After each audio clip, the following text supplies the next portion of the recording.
Now you can enjoy the happiness of the holidays for the next 6 months by paying less and making more money by getting 180 days of picks from your favorite handicapper at a huge discount. This limited time Christmas special gives you a 90-day all-access pass with a handicapper of your choice at WagerTalk.com, plus an additional 90 days of all-access passes at no additional cost, an $849 value. This comes out to just under $5 per day, includes all sports released and any 5% best bets, normally priced at $35 each. Your access with your handicapper will cover NFL through the Super Bowl, college football through the national championship, any NBA and NHL action, including playoff games played during access and the start of the MLB season. Plus, if your handicapper does UFC, soccer, tennis, or any sport, yep, it's included. Happy holidays from everyone at WagerTalk.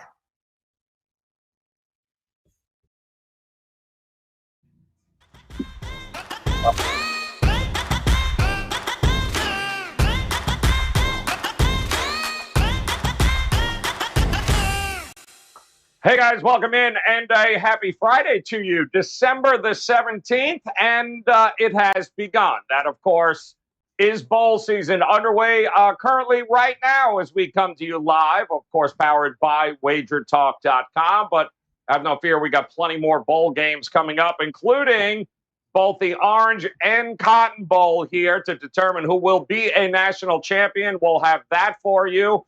Plus a few other ones, and we'll do it, of course, today with three of the finest scholarly gentlemen you will ever meet, including Tony Mejia, feverishly watching the Bahamas Bowl, as is Bryan, Leonard, and Dave Cokin in the house with you guys here today. Happy Friday. Gentlemen, let's dive into our very first matchup if we can. We'll get to all the promos and good stuff coming up, but let's dive in, Robert. Where are we going? Gasparilla, what are we doing first? Oh, all you have to do is ask, and you shall receive. UCF taking on the Florida Gators in this one, guys. 6.5. The Gators open up as a favorite, 56.5. The opening total, and this is coming up quickly, 7 o'clock Eastern time. And Tony Mejia, I will come to you because I believe you are going to be in attendance in this game, my friend. Give us your thoughts. Yeah, well, I'm going to pull a Kirk Herbstreit and abstain. No, I'm just kidding. I'm not calling the game. I'm just going to it. Look, I think that UCF is a great opportunity for them. You know, they're the little brother program in this state, and obviously I'm an alum. So I've actually been to UCF Florida back in the late 90s when UCF led 7-0, and then Florida destroyed them. Florida has been the king of college football in this state for a good 3 decades. Miami might beg to differ in the 80s, but since the 90s, it's been Florida's show with some Florida State sprinkled in. And the Gators, Gator Nation travels well. It'll be a great test for UCF, and obviously the big buzzkill is no Dylan Gabriel because he would have been back from his collarbone injury to quarterback UCF in this game. Instead, he decided that he wanted to go elsewhere. Him and Gus Malzahn and that offense didn't really mesh simpatico. So instead, he'll be learning under Chip Kelly, and God bless to him. Hopefully, he does well out there. He's a really high IQ quarterback, and hopefully, he cleans up some of the mistakes because he does have an NFL future on Sundays despite his size. So, who's left for UCF? It's Mikey Keene, a freshman who did really well given the circumstances. He kind of got thrown into the fire. They lost at Navy because he missed a couple of throws, but outside of that, really gave the Knights a shot every time out. So he'll get his shot here. And the reason why I can't touch this game right now is because Florida looks like they're going to start Emory Jones at quarterback because Anthony Richardson is out. But Emory Jones has already announced that he will enter the transfer portal. So I don't know how that works, where you're going to quarterback the Florida Gators one day and then the next you're going to transfer out when this has already been decided. So interesting to see what Billy Napier does there, because I don't think he's coaching the bowl game, but he will obviously have a big say into what the Gators' approach to it is. So until more clarity becomes clear on that, hard to bet UCF and Florida. Certainly the initial line that I saw, Florida minus 6.5, is based on what the two teams have done to this point in the season. And as far as a recruiting standpoint goes, Florida should have a decisive advantage because as far as UCF has come, they're not at Florida's level in terms of recruiting. Yeah, it's interesting. Greg Knox, the interim coach, he's got some experience with this, Bryan. He was also the same guy that had to coach believe Mississippi State when Mullen quit there to take the Florida job back in 2017. So he's got some experience coaching in these games here. Is it Florida or not for you in this one? It's a tough handicap for myself based on a lot of the things that Tony talked about. Different coaching staffs, different quarterbacks. From a statement of who wants the game more, you would assume it would be Central Florida. As Tony pointed out, they were basically the little sisters in this state. But Central Florida actually has more students in all their campuses than any other team in Florida. It's actually a big organization, and even though you've got to wonder about their recruitment if they're letting Tony Mejia graduate from that college. I don't know if that's a positive or a negative, but he did point out that the quarterback that just transferred was a smart guy. I don't know if he's trying to compare himself to that, but Tony's been terrific. He's the hottest handicapper on the site. He's doing really good. Congratulations, Tony. But Central Florida is the team right here. The only thing that concerns me, strength of schedule, 104th, Florida 58th. You take a look at explosive plays against 104th ranked schedule. For 10 or more yards, 178. They gave up 174. That's a concern here against a team playing in the SEC. Florida is the team. If they don't beat Florida State their last game, they don't qualify for a bowl. It's a 6-6 team. Normally, you want to bet on a 6-6 team. Those are teams that are looking to get to a bowl, and that's the reward. I don't know if Florida going to a bowl game in their own state is much of a reward. I'd like to play Central Florida here. I would prefer the 7. I prefer 7.5 actually. But where the line is right now, I don't know if I have enough to make that decision on Central Florida. There's plenty of other spots where we can make some money, so I'll be passing on this one. Yeah, it's an interesting game motivation-wise. Dave, do you give the edge to UCF being a little more motivated? No, I wish we'd have talked about another game because none of us have anything on this game, and I'm passing. I have no idea what to do with it. There's just too much uncertainty around. My number, for what it's worth, is 7.5, so there's no real edge there. No need to play every bowl, and I think this is a good one to stay away from. All right, there you go, guys. But one thing we are – go ahead. But there's a lot of games that you shouldn't stay away from, and those are in my bowl package. Yeah. Words out of my mouth. 8-2 in the bowls. 8-2 in the bowls last year.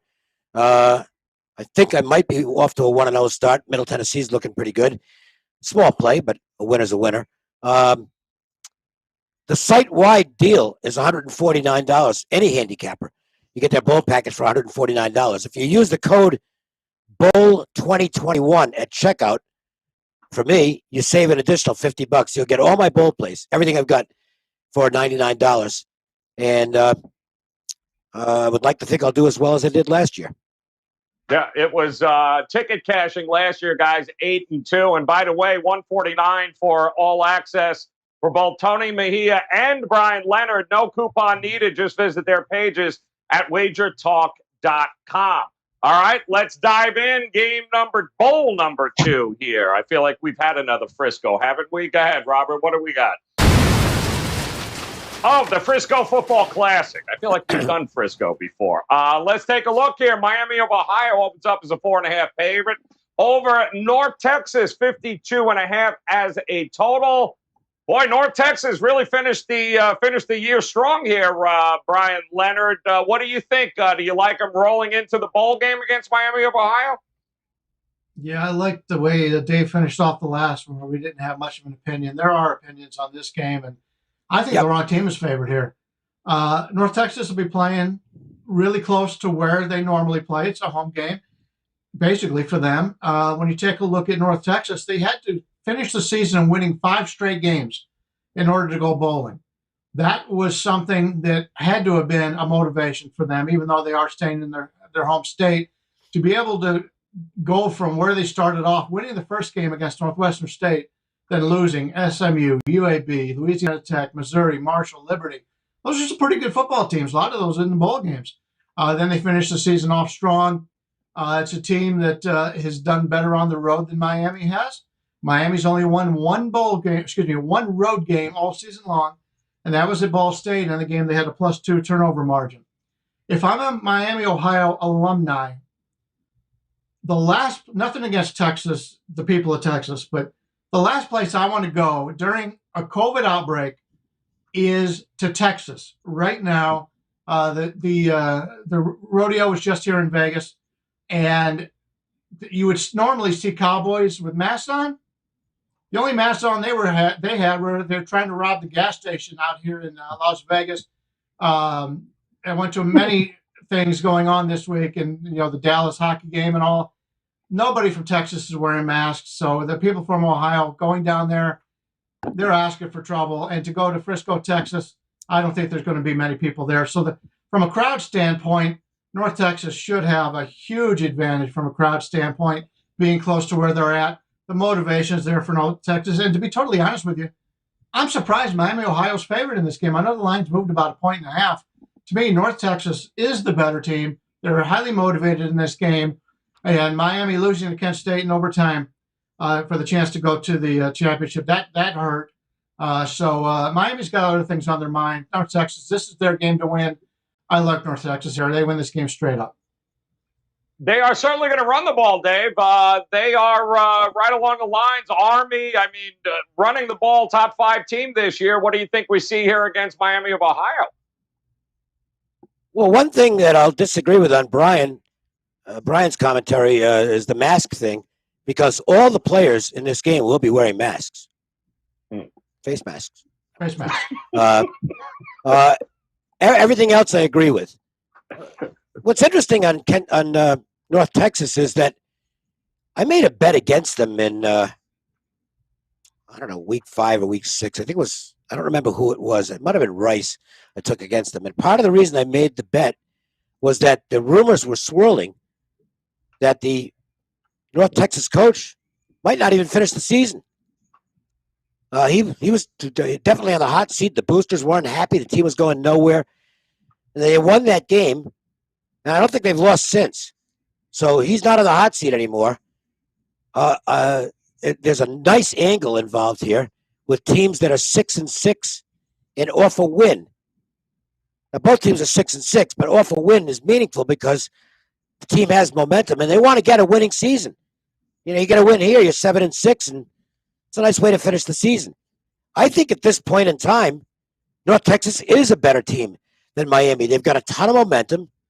I agree with Bryan. I'm not going to say the wrong team's favored, because I think on power ratings, Miami does deserve to be the favorite. But you factor all the other stuff in, including the site, and I think it does point to the mean green. I'm going to be on North Texas in this game. So Google Maps tells me Frisco, Toyota Stadium in Frisco, exactly 23 miles. That's how far away it is there, Tony Mejia. So fan base, I'm going to assume, going to be screaming and yelling, but it's a matchup. Can Miami of Ohio stop the run of North Texas, in your opinion? I'm not really sure. They definitely run into prolific offenses in the MAC week in, week out. My play on this game, I don't know if North Texas should be favored, but I think that they'll score points. And Austin Aune has had a nice finish to that season. Dave's right on the money in terms of them saving Seth Luttrell's job, because it looked like, they were openly speculating as who the next North Texas head coach would be mid-season. And that was why I bet that game. Yeah. Yeah. That's I'm saying, well, this is a mess. I got to go against this team. Then they went out and won the game. Cost me money, but we see what happened after that, right, Tony? Yeah, look, they've beaten pretty good teams. That UTEP team is going bowl bound, especially UTEP team we've had in at least a half decade. And they beat UTSA, completely dismantled the Roadrunners. I don't know how invested UTSA was. They had already clinched a spot in the Conference USA title game. But if you're unbeaten, you want to stay unblemished. And they snapped those dreams, beat them 45-23 last time out. Luttrell's still, they just signed a signing class where he was the architect. So it looks like he'll be there for at least a season. They fired their quarterbacks coach, which I found interesting. But again, if I played aside, I think it would be North Texas. But Brett Gabbard has done a really nice job for the Red Hawks, and they are moving the offense. Just check the weather report. It's probably going to be, and mind you, we're a week out, sunny, and the winds, while there will be gusts, They won't be in the 30s or 40s. It'll be in the low 20s. So that's manageable. I think we'll see points. So I'm leaning towards the over. And as always, you should check the weather report a day or two in advance before you play totals. Yeah, absolutely. Miami 5-0 straight up at home this year, just 1-6 away from Oxford, Ohio. We'll see if they get one in the W column away from there in this one. Let's move on, of course. Playoff game number 1. Let's head to the Cotton Bowl here if we can. Yep, the big one. Georgia taking on Michigan in this one. 7.5. Georgia opened up as a favorite there. A total of 43.5. New Year's Eve, 7:30, Miami, Florida. What do you think here, Dave? Who do you give the edge to? Well, let's talk about the value first, because it is crystal. That doesn't mean you're going to win the game, but public perception being what it is, if you like Georgia and or Alabama, you're going to have to pay through the nose to back them. Now, you might win anyway, because I think you can make a good argument they're the two best teams. But know that going in, that the odds makers have adjusted the line for what the public feels is the story here, and I can't argue with them from that standpoint, because the SEC is king. It's the best conference out there. But I think the number's a little too high, and I don't like intentionally getting the worst of it as far as value is concerned, unless it's something exceptional that points me that way. There's also a little bit, this is interesting, there does appear to be some aggravation on the Michigan side that they're not the number 1 seed.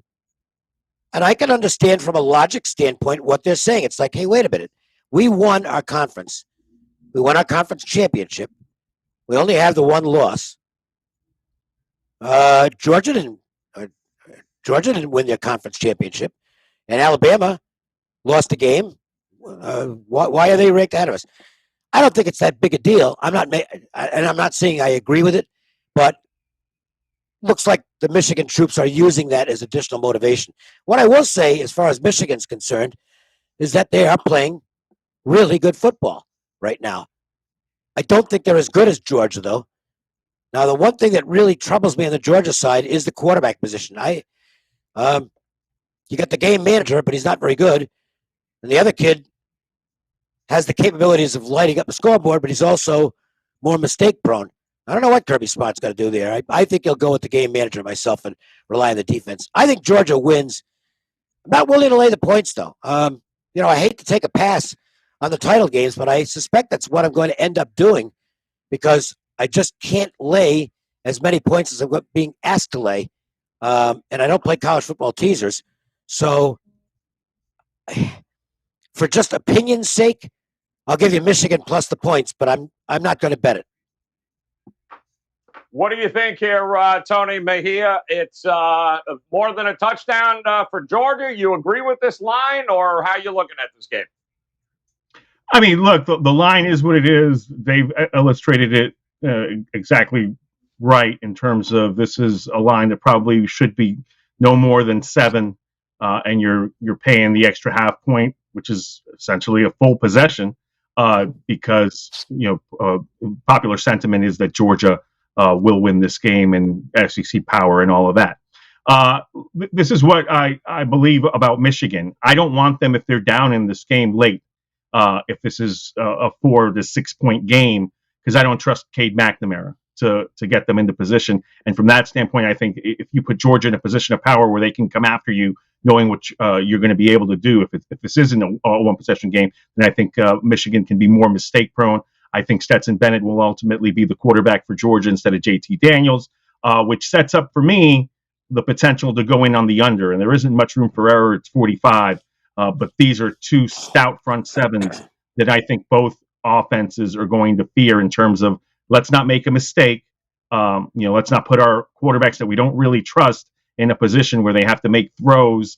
Let's establish the run, 1st and 2nd down. Very vanilla. See who makes the first mistake. And if there isn't one, then we'll have a very low first half total. And that puts us in position to potentially get this full game total. Again, not much wiggle room at 45. But I think this is going to be a competitive, low-scoring game, so that's where my lean would be on the under, and I do think Georgia will advance. I'm thinking Georgia will advance. How are you looking at it? Side total, Bryan? What do you think the best way to look at this is? Yeah, a lot of good points being made. I do want to point out, I just received a text for those watching live. The Vegas Raiders and the Cleveland Browns game has been postponed till Monday. Yep. So a little extra time for Cleveland to get some of those COVID players back. Don't know if that's good or bad from a league standpoint. Being from Cleveland, I'd much rather see Baker Mayfield a quarterback than some of the other guys that they've talked about. So maybe that'll make a difference. But getting back to this game, I'm pretty torn in this one because I've been pretty convinced all season long that Georgia's the best team in college football. And you're asking them to win the game and continue on. But as was mentioned, the line's a little bit inflated here. From a standpoint of strength of schedule, according to Ralph Michaels' excellent bowl preview over at WagerTalk, he's got Georgia 35th and Michigan 31st. So they played comparable schedules. Yeah, when you take a look at explosive plays of 10 or more yards, Georgia is up 96, a positive 96 on 10 or more explosive plays, 10 yards or more explosive plays. Michigan, only 27. So Georgia has the ability to have that one big play that can make up for that 7-point spread differential here, and that is a concern. One of the things that I always take a look at is turnovers and how teams do when they lose the turnover battle. Georgia's lost a turnover battle 4 times this year. They failed to cover the spread in 3 of those 4. The only game they did was that opening game against Clemson. They were an underdog in that game. They had a turnover disadvantage in that game of 1. And they outgained Clemson by 76 yards, win that game 10-3. Clemson was not very good early in the season, much better as the season went on. So Georgia, if they don't win this turnover battle, I don't want to lay that touchdown in that regard. Michigan has lost a turnover battle twice, 2-0 against the spread in those games. So they're able to win these games even if the turnovers don't go in their advantage. 2 terrific defenses here. Points coming to a premium, as Tony mentioned, with a total of 45. I thought I'd be on Georgia coming into this, but as long as the line's over a touchdown here, I'm leaning with Michigan. Do I still think Georgia's the best team in college football? Absolutely. But the lines maker makes you make that adjustment, and you've got to be able to cover. Interesting point by Dave talking about the teaser. You shouldn't play college teasers. But in this situation with a low total game, if you ever were to play a teaser and you like Georgia, that may be the way to go here. But I think Michigan plus the points, as long as it's over 7, may be the right side here. That's in Bennett versus Cade McNamara. Interesting matchup here, guys. Michigan taking on Georgia. That is the nightcap on New Year's Eve. The one that's going to be played earlier is in Texas. Let's take a look at the Cotton Bowl. Yep, Cincinnati taking on Alabama in this one. 3:30 Eastern time kick. Alabama 13.5-point favorite at the open here. And Tony Mejia, we're seeing a total of 58 as well on that opening number. I guess we shouldn't be surprised here. You think the public all over Alabama here? Who are you giving the edge to in this game? Well, I think the public will be all over Alabama, but the line hasn't moved yet. It basically opened 13.5, which surprised me. I thought they'd go for the full, 16 plus. But I guess they fear sharp money coming in on Cincinnati, which means odds makers certainly give Cincinnati more of a chance than I do. I've watched a lot of the Bearcats due to, over the years, due to them being in UCF's conference. So I watch them really closely, and they had their period this season where they were really underwhelming, back-to-back games against Navy and Tulane where they let those teams hang around. And it was a situation where if they played in, quote-unquote, a real conference where you're getting everybody's best punch week in and week out, they probably wouldn't have survived to be undefeated. But, I'm a huge proponent that resumes are what gets you to where, the Final Four, the college football playoff. And it just happened to work out that the selection committee couldn't keep them out this season. Which is great, but they're going to be a Power 5 within a year or two as well, because I think the deal for them to join the Big 12 will be 2024, but I believe that'll end up being accelerated. And so we'll see how they stack up here. They do have the goods up front to hang with Alabama physically, for a couple of quarters, but it's depth that worries me. And that's why maybe if you want to say, hey, Cincinnati's going to hang around, maybe you take the points in that first half. But over the course of 60 minutes, I just trust Alabama's depth a little more. I think they get Cincinnati into a hole, and I don't trust Desmond Ridder as a passer to bring you back. Certainly, he's capable of getting a backdoor cover by using his legs. But I don't like their receivers either in terms of getting play after play in terms of down the stretch. So I like Alabama to cover this spread, and I think they'll do so with a big second half. I am a little worried about how they're going to replace John Mechie, who went down with the injury in the SEC championship game. But I think certainly Alabama has the goods and resources to get another receiver out there for Young. So maybe depth here going to be an issue as this game gets later there, Bryan? Or do you like Cincinnati's chances to get the cover and maybe even a win? Yeah, I talked earlier about thinking Georgia was the best team in college football, and I couldn't wait to get to a bowl game so I could bet against Cincinnati. Problem is, I don't know if I can. Cincinnati's the only undefeated team. Obviously, they didn't play the schedule that anybody else did. But, we got an Alabama team who not only lost to Texas A&M, they should have lost at Auburn. If the kid stays in bounds, does not go out of bounds, they lose, and they're not even in this situation. Coming into that Georgia game, there wasn't a lot of people who thought Alabama was the same caliber that they were. So they had one good game against a team that they've dominated in big games over the years. So as far as we are in this season, what do we really know about Alabama? Terrific receivers going to be missing this game, coming off their biggest game of the season in which they totally outplayed Georgia and deserved to win that game. Now they got to go back and play somebody else. Just look at some of the teams that they've had on the schedule this year from Alabama. Most of the teams that were normally very good do not have good seasons. Miami, Florida, A&M had a good season. Mississippi State, not that great. Tennessee was down this year. LSU was down this year. Arkansas started the season very well, didn't end it that way. And then the Auburn game. So really, what do we know from Alabama, even after playing all these games? 13.5 is a high spread here. And I said I was looking to play against Cincinnati in the bowl game, but if this game gets to 14, if I find 14.5 for sure, I'll be on Cincinnati here. The defense could compete with Alabama. I don't know if offensively they can compete against an SEC defense, but yeah, this line seems to be a little bit high here, even though I came into the bowl season chomping at a bit to bet against Cincinnati. I don't think I can at this current line. It's an interesting line, Dave. I guess, do you trust, Coach Fickell here to have that defense? Can they slow that offense down enough to be able to keep this close? Well, I'm on the same thought process as Bryan, because it's like, I hope Cincinnati gets to the playoffs because they're not as good as these other teams and they're going to get the shit kicked out of them. But then you see this line and it's like, oh, okay, well, the odds makers are not making it easy. And if I'm Fickell, I'm going to just be drilling this into my team every day. They're not giving us a chance. We're lucky to be here. I think Cincinnati's going to come on the field with a real point to prove. Now, I don't know that they can stay for 60 minutes with Alabama. Alabama's just awfully good. And the Heisman Trophy winner is the Heisman Trophy winner. He's just a great young player.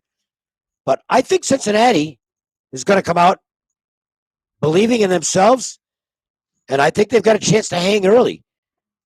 The play I would make here is Cincinnati in the first half. I think they could get run out eventually. And even last year when they played Georgia in the bowl game, clearly a big motivational edge for Cincinnati in that game. And Georgia had a bunch of people out with opt-outs or whatever. Cincinnati still fell apart in the fourth quarter, and the talent took over, and Georgia won the game. Cincinnati covered, fortunately, because I had a 5% play in the Bearcats and did cash it. But it's like, boy, it's a good thing this game doesn't last another 5 minutes because they're going to lose by 20 if that happens. So I'm kind of looking at that as maybe being the same type of game here, where Cincinnati has such a point to prove early, and Alabama could be a little bit overconfident here. They really could be. I think I like Cincinnati first half, but that's as far as I'll go with it. All right, good stuff there, guys. 3:30 on New Year's Eve, December 31st. We'll know that game first, who's going to be representing there, playing for a national championship. So we got 4 games here, 4 bowl games. Time to figure out which one of these games these guys may like a little bit better than the others. And Mejia, kick us off here, man. Which way you leaning here with these 4? Well, I'm definitely going Alabama. I think Cincinnati also, which is ironic, got a great season in terms of catching teams while they were down in the American. I mean, UCF was down. They would have had a tougher time with Dylan Gabriel. They caught SMU in an interesting spot, coming off their seeing their undefeated season go. And Houston was the best team in the conference, and didn't really show up in their game. So I think Alabama is just going to be a different animal for them. And over the course of 60 minutes, they're going to wear down the Bearcats.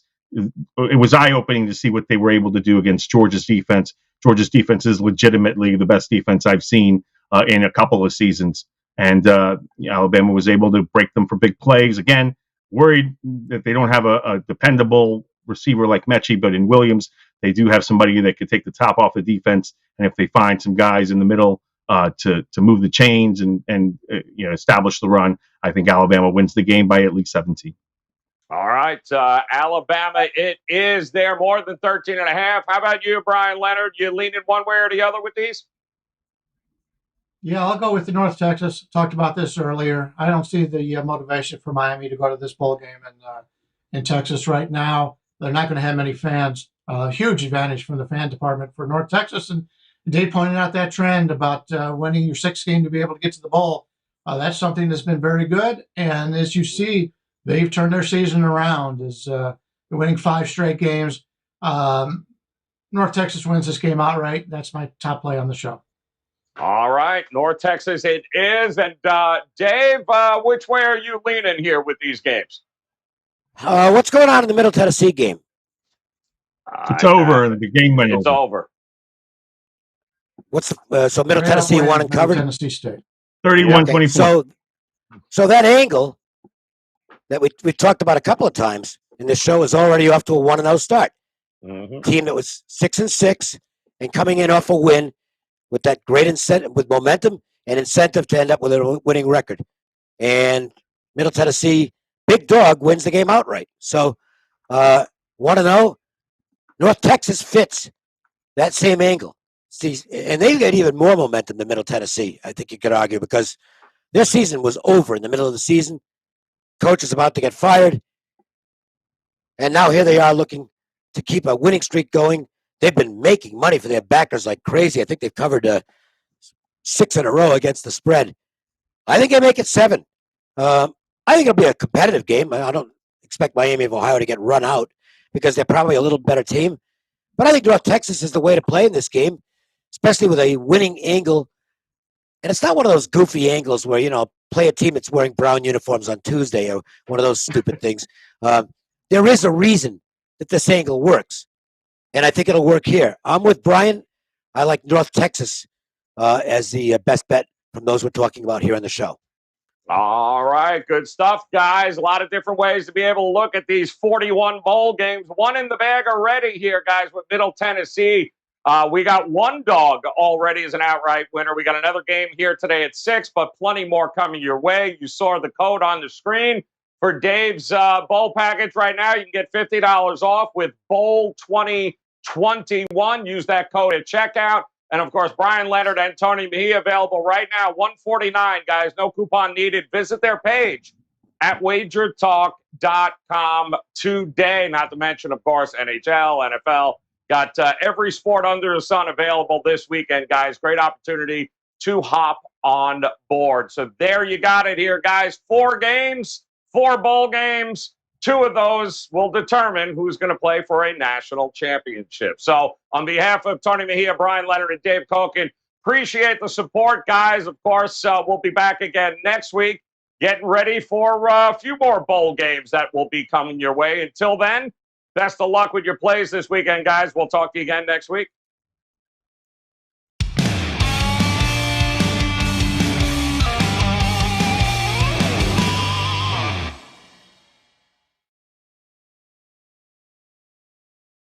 We know this business is loaded with competitors and copycats, and we are very proud and extremely excited to be one of, if not the premier sports betting information provider in North America. From a massive library of free picks and handicapping videos, daily shows, podcasts, and articles, our free live odds service, a team of the nation's finest sports handicappers supported with top-rated customer service, we pride ourselves on being the leaders in our industry, always looking to evolve and stay multiple steps ahead of our competitors. With that being said, we truly do want to let you know we appreciate your patronage. Moving forward, 7-day all-access packages will be reduced from $119 to just $99, and our 30-day all-access packages are also being slashed moving forward, going from $349 to under $10 a day at only $299. Our new pricing is already active and available just by going to your favorite handicapper's homepage right now.